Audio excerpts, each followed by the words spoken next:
Welcome to రాజనీతి. Andhra Pradesh deputy CM Pawan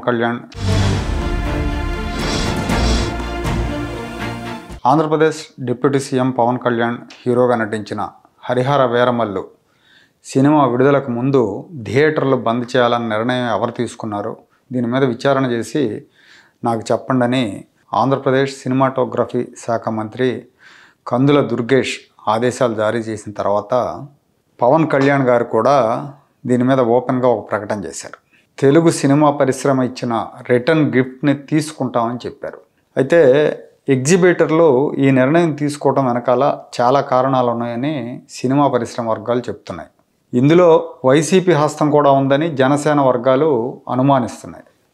ఎందుకంటే చాలామంది వైసీపీ నాయకులకు కూడా థియేటర్లు ఉన్నాయి. ఆ థియేటర్లు అన్నీ కూడా ఇప్పుడు మనం ఎవరైతే ఎగ్జిబిటర్ల గురించి చెప్పుకున్నామో కొంతమంది సిండికేట్ అయ్యారని పెద్ద నిర్మాతలు వాళ్ళు లీజుకు తీసుకున్నారు ఆ థియేటర్లన్నీ కూడా. మనం చూస్తే తూర్పుగోదావరి జిల్లాలో వైసీపీ మాజీ ఎమ్మెల్యే ద్వారంపూడి చంద్రశేఖర్ రెడ్డి ఈయనకు దాదాపు 60 థియేటర్లు ఉన్నాయని చెప్తున్నారు. ఈ 60 థియేటర్లు కూడా అల్లు అరవింద్, సురేష్ బాబులతో కూడిన సిండికేట్ చేతుల్లో ఉన్నాయి. వాళ్ళు లీజుకు తీసుకున్నారంటున్నారు. కాకినాడలో దేవి శ్రీదేవి అలాగే చాణుక్య చంద్రగుప్త ఈ థియేటర్లన్నీ కూడా ద్వారంపూడి చంద్రశేఖర్ రెడ్డివే.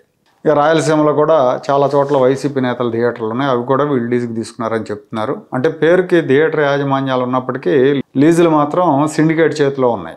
కాబట్టి ఈ నిర్ణయం వెనకాల వైసీపీ హస్తం కూడా ఉందేమో అని జనసేన వర్గాలు అనుమానిస్తున్నాయి. ఆంధ్రప్రదేశ్లో మొత్తం 300 థియేటర్లు ఈ సిండికేట్ చేతిలోనే ఉన్నాయి. వాళ్ళు లీజుకి తీసుకోవటం, వాళ్ళ సంస్థల సినిమాలు ఉన్నప్పుడు వేరే హీరోలకి థియేటర్లు దొరకకుండా చూడటం, వాళ్ళని ఇబ్బంది పెట్టడం, అవి వివాదంగా మారటం గతంలో చాలాసార్లు జరిగింది. ఈ సిండికేట్లో ముఖ్యులు Gita arts Allu Arvind, Suresh productions Daggubati Suresh Babu, Venkataramana Reddy alias Dil Raju, Asian theatres Sunil Narang ఉన్నారు.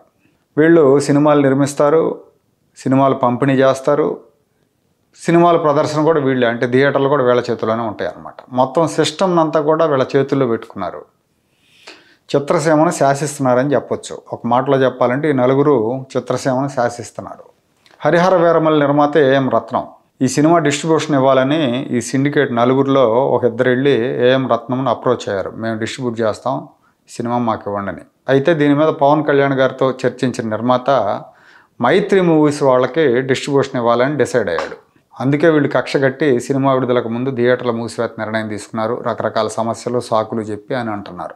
ఏఎం రత్నం వీళ్ళు ఎంత ప్రాధాయపడినా కానీ వినలేదు. దీంతో పవన్ కళ్యాణ్ రంగంలోకి దిగారు. రిటర్న్ గిఫ్ట్ తీసుకుంటాం.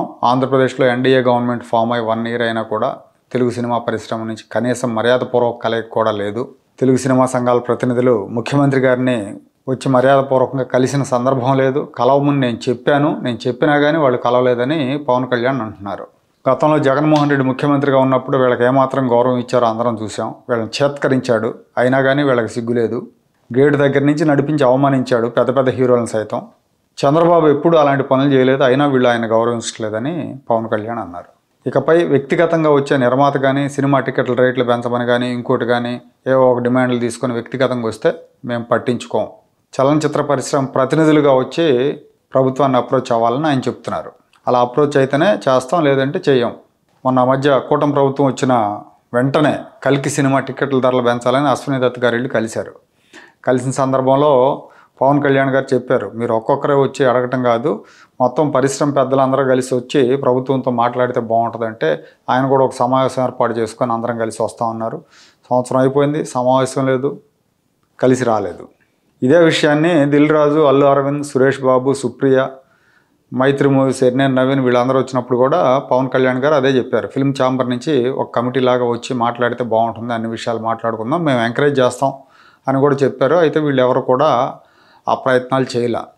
ఎవరికి వాళ్ళే వాళ్ళ సినిమాలు వచ్చినప్పుడు టికెట్ల రేట్లు పెంచమని వస్తున్నారు. అలాగే అల్లు అరవింద్ కూడా పుష్ప 2 అప్పుడు వచ్చి మాట్లాడుకొని వెళ్ళారు. ప్రభుత్వం సానుకూలంగానే స్పందించింది. అయితే తన్నేవాడికే మాటింటారనే సూక్తి పెద్దవాళ్ళు ఊరకే చెప్పలేదు, అది వీళ్ళకి కూడా వర్తిస్తుంది. ఆంధ్రప్రదేశ్ ప్రభుత్వం పూర్తిగా సహకరిస్తున్నా కానీ వీళ్ళకి కనీస కృతజ్ఞత కానీ మర్యాద కానీ లేదు. అందుకే ఇప్పుడు వీళ్ళతో నిర్మోహమాటంగా వ్యవహరించేందుకు సిద్ధమయ్యారు. రాష్ట్రంలో అసలు థియేటర్లు ఎన్ని ఉన్నాయి, వీటిలో లీజు కింద ఎన్ని ఉన్నాయి అనే లెక్కలు తీస్తున్నారు.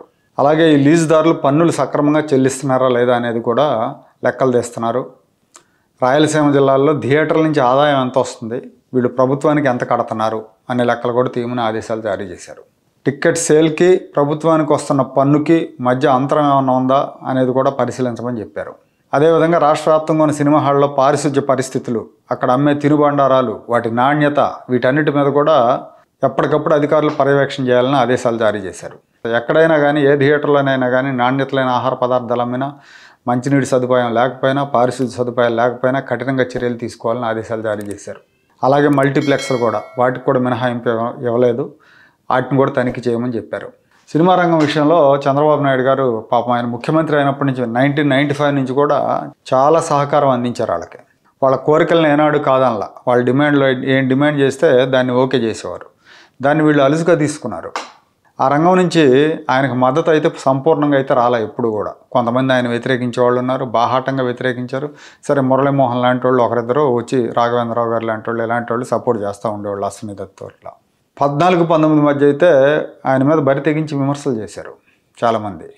నంది అవార్డులు ఇస్తే దాన్ని కూడా రాజకీయం చేశారు. కులం రంగు పులిమేర అవార్డులకి ఆయన బద్నాం చేయడానికి ప్రయత్నం చేశారు. జగన్ వచ్చాక వీళ్ళ మెడలు వంచేశాడు. మెగాస్టార్లు, టాప్ స్టార్లు అందరూ కూడా వంగి దండాలు పెట్టారు. మళ్ళీ ఇప్పుడు చంద్రబాబు నాయుడు గారు కోఆపరేట్ చేసే చంద్రబాబు నాయుడు గారు ముఖ్యమంత్రిగా ఉన్నారు. సినిమా రంగానికి చెందిన పవన్ కళ్యాణ్ గారు డిప్యూటీ సీఎంగా ఉన్నారు. కానీ పరిశ్రమ తరపున వీళ్ళు కలవటం కానీ, ఒక మర్యాదపూర్వకంగా మా పరిశ్రమకు సంబంధించిన వ్యక్తి డిప్యూటీ సీఎం అయ్యాడని ఆయన సత్కరించడం కానీ ఇలాంటివి ఏమీ చేయలే వాళ్ళు. పైగా ఇప్పుడు పవన్ కళ్యాణ్ సినిమాకే అడ్డంకులు కలిగించే నిర్ణయం తీసుకున్నారు. అందుకే ఇక నుంచి కఠినంగా వ్యవహరించాలని పవన్ కళ్యాణ్ నిర్ణయించుకున్నట్టు తెలుస్తోంది.